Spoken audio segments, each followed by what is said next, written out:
Good evening, whakaalo flahiatu, and welcome to tonight's bulletin of BCN News. Leading the news tonight, Dr. Colin Tukuitonga was recognised for his work in public health and awarded a Knight Companion of the New Zealand Order of Merit in this year's Queen's Birthday and Platinum Jubilee honours list in New Zealand.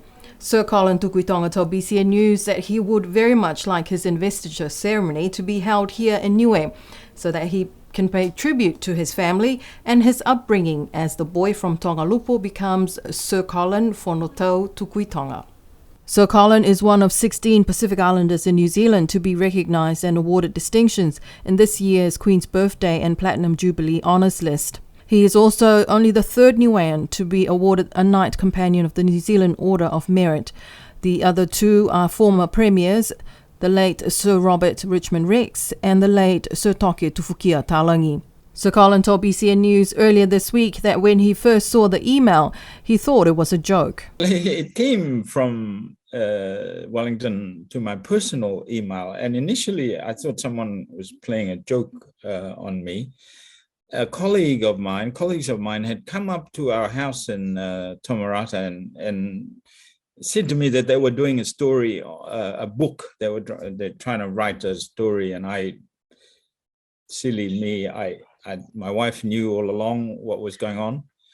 I had no idea. And so when the notice came saying you've been nominated, do you accept this? It took me aback. Disbelief, actually. I didn't think remotely that I would even be considered for a knighthood. Anyhow, process progressed and I got a formal letter from the Governor-General. Sir Colin was born at Waila, Alofi North in 1957, raised by his grandparents in Tongalupo and went to school here in Niue. In 1979, he graduated from the Fiji School of Medicine with a diploma in surgery in medicine. It's nice to be acknowledged. It's made me acutely aware of the fact that many people do what I do day in, day out, but they don't get recognized. So I acknowledge them, particularly my colleagues in the health sector in New Zealand, and also people that I don't know who've sent me positive, congratulatory messages. It's a special occasion. It's probably the highlight of my professional career. It does also, though, make me think very much about my grandparents, my grandfather and my grandmother who raised me, my mother, and she was a self-taught teacher. We always regarded her as a home economics teacher. She did some wonderful baking and sewing and, netball refereeing, all of the things. Many of those things she did off her own back and creativity, no assistance from anyone else. So, it reminds you of your beginnings and where you started, and it's a good thing to always remember where you've come from. While Sir Colin will mostly be remembered for his work in New Zealand and internationally, he started his career in the Niue Public Service in 1980 as a medical officer with the Health Department, moving up the ranks to the position of Acting Director of Health. Sir Colin said that he would very much like it if his investiture ceremony could be held here in Niue next year to acknowledge his family and for his beloved Niue. It'll be sometime next year. I don't have the dates exactly. I would like it very much to be in Niue to acknowledge my family, to acknowledge my humble beginnings, and also, of course, to acknowledge the people of Niue. I do pay tribute to Sir Toke and Sir Robert for their pioneering ways. I am, of course, slightly different in the sense that I've had this honor bestowed on me for the work I've done mostly outside of Niue and in New Zealand and the region. But it's a wonderful, wonderful feeling, and I'd like it very much to be the ceremony to be conducted on our beloved island. In 1984, Sir Colin attained his degree in public health from the University of Sydney. He left the Niue Public Service in 1987, but continued to assist the Niue government in many different capacities over the years, including as the Niue government's public health advisor in the fight against COVID-19. Sir Colin said that he is grateful for his mentors from his early years in Niue and is always grateful to his family. Obviously, I've had mentors along the way, and I want to remember in particular Dr. Harry Nemaia and Dr. Hipa Tafatu, or Dr. Hipa. They were really influential on the island in terms of my professional development. Sir Colin was the New Zealand Director of Public Health between 2001 to 2003. From 2003 to 2006, he worked for the United Nations World Health Organization in Geneva. He was also Chief Executive of the Ministry of Pacific Island Affairs from 2007 to 2012 in New Zealand.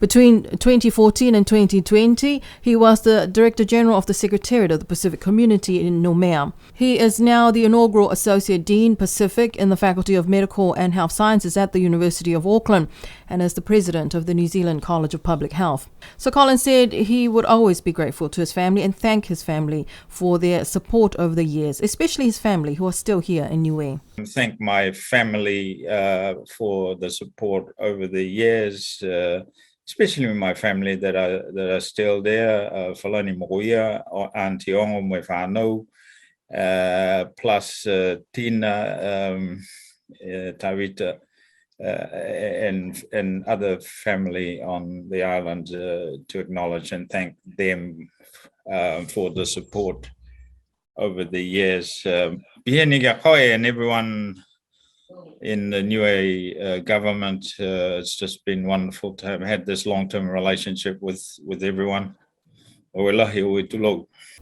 Congratulations and a very well-deserved award, Sir Colin Tukuitonga. In our other news, the government has yet to issue an official statement regarding the burn wreckage of the Taiwanese fishing vessel MV Chawani Shin on Beveridge Reef. Sources, though, confirmed that the vessel was damaged by fire, but the government have not been forthcoming with information so far. The last press release from the government about the grounding of the Taiwanese fishing vessel on Beveridge Reef was issued on Friday last week. On the same day, a multi-agency team made up of officials from the Niue Police, Fisheries and Maritime were transported to Beveridge Reef by the Tonga Navy to conduct a routine maritime incident investigation on the Taiwanese fishing vessel FV Chawani Shin that wrecked on the reef on Wednesday, the 1st of June. Sources in government said that the investigation team arrived at the Beveridge Reef on Saturday to find the grounded vessel damaged by fire.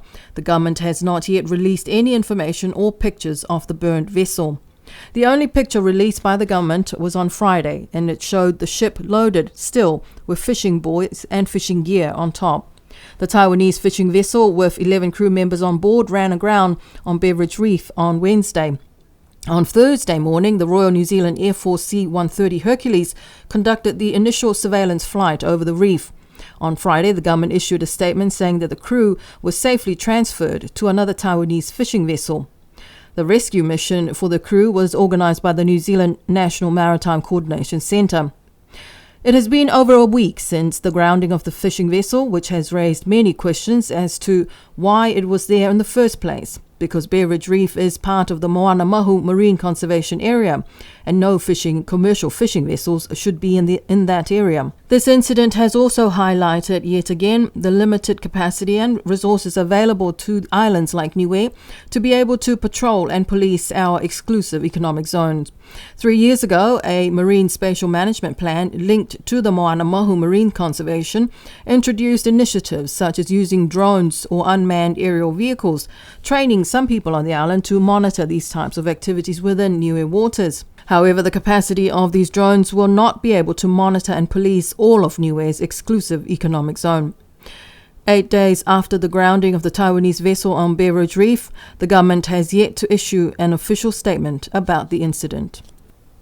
Aging infrastructure or aging power cables continue to plague utilities, affecting parts of Alofi South yesterday with a power outage from Opaahi to Tufukia. Today, though, the team from Niue Power was seen replacing these cables in Alofi. According to New Power Manager Brendan Kulasea, the power outage was due to old and faulty cabling. The power was restored a few hours after, and today the teams begin the work of replacing the faulty cables at Obahi. The power outage affected a few businesses located in the area, but was soon restored yesterday afternoon. And the next phase of the airport upgrade project involves the blasting at Tafalalo Quarry to produce around 20,000 tonnes of aggregate needed for the project. Here's more on that story. The first of the blasts was conducted successfully yesterday afternoon. An explosives expert called a shots firer was flown in especially to conduct and supervise the blast. The work was conducted in collaboration with the government's civil and quarry team, who assisted throughout the drilling and preparation for the blast. Downer's construction manager, Craig Smart, said that they appreciated the assistance from the staff of civil and quarry. The last blast this month using the explosives at the Tafalalo Quarry will be tomorrow, Friday at 4 p.m. Downers is asking the members of the public to please stay away from the quarry area and not to attempt to view the blast because it is dangerous to do so. More than 20,000 tonnes of aggregate is needed for the airport upgrade project, so the next blast is expected around late July or early August period. Craig Smart says that the community will be kept informed of any changes to the blast schedule at the Tafalalo Quarry. Rising pollution in our oceans, acidification of ocean water, rising water or ocean temperatures, and a reduction in ocean biodiversity are just some of the issues that affect our oceans. Yesterday was World Oceans Day, and it is a time where we need to spread the message and awareness of what is happening in our oceans. The theme for this year's World Oceans Day is Revitalization, Collective Action for the Ocean. Niue Ocean Wide produced a video of the Future Oceans warriors from Niue Primary School performing a meke to raise awareness on the revitalizing collective action for our oceans. Dive and recreation company Oceans Blue at Tamakotonga took the time as well to spread the joy of our oceans by showing the young people of the villages of Avasele and Tamakotonga some of the fun activities that can be done in our waters, as well as learning about our Pacific Ocean. The afternoon of activities started with the traditional blessing prayers by Reverend Patessa Siontuatu of Avasele. BCN News would like to thank Lava Mokalei for the use of her pictures from Avasele Bay yesterday. And in our sports news, last Saturday marked the end of the netball season with a final match between the north and southern side of the island. From the two different competitions as well, Classics Rebels took out the competition for Pool A and Alofi Angels won the competition for Pool B. This year's netball season was split into two grades, the A grade and B grade teams. Taking up the championship title for the A grade went to Classics Rebels. Second place, Hakupu Stars and Alofi Reds in third. The most improved team for Grade A is Classics Flames. In the B grade, in first place, Alofi Angels. Fasiao Sipikana from Waia in second, and in third place, TMT Tuapa. The most improved team in Grade B is the Hakupu Stars. And to end the season, a game between the North and South in the juniors. That was a tough game, but it was tied at 21 for the North and 21 for the South. And in the senior competition, South won 47 against the North's 31. That ends the season, the netball season for the year. Niue Island Netball Association President Carol Edwards told BCN News that they will be putting together a team, and their hope is to get a squad to the South Pacific Games in 2023 in the Solomon Islands.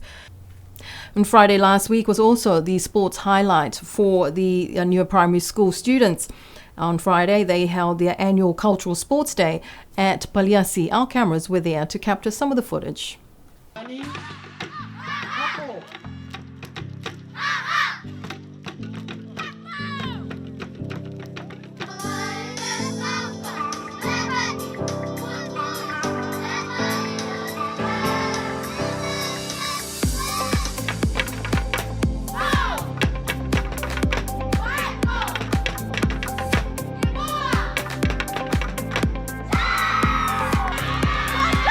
Hello.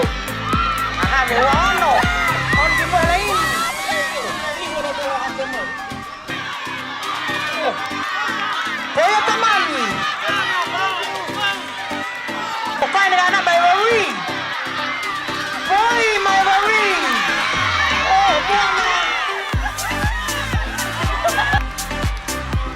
Chawani no ai ne hake mai linga ko Eli Morani anyway oh Fapu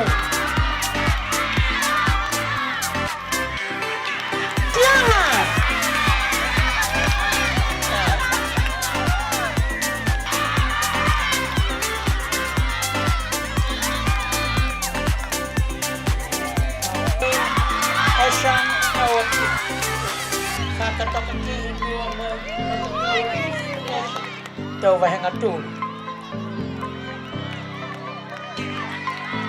Aaron Hala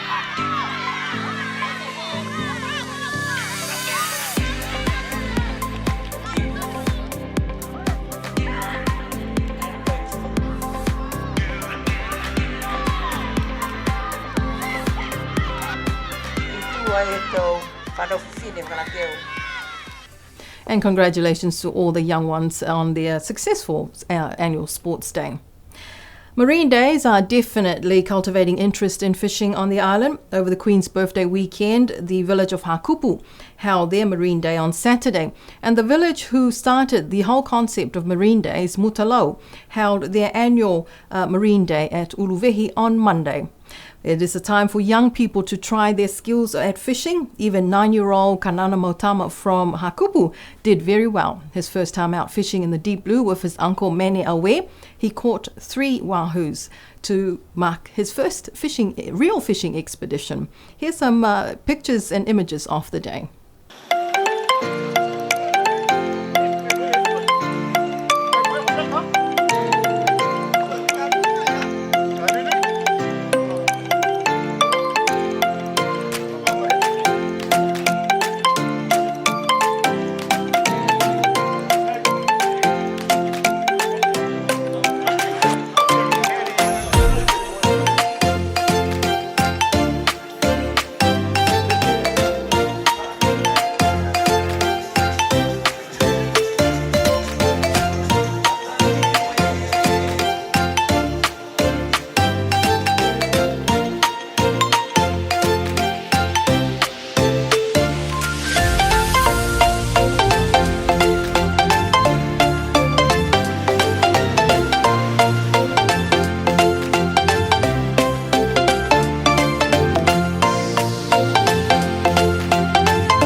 And that's our bulletin of BCN News for tonight. Remember to go up to the Tuasea school grounds at Hakupu on Saturday. Join the people of Whineone Hakupu Atua with their annual show day this coming Saturday. But BCN News will be back with you for our bulletin in Mangahau on Tuesday next week. Until then, Monui Nepo, good night.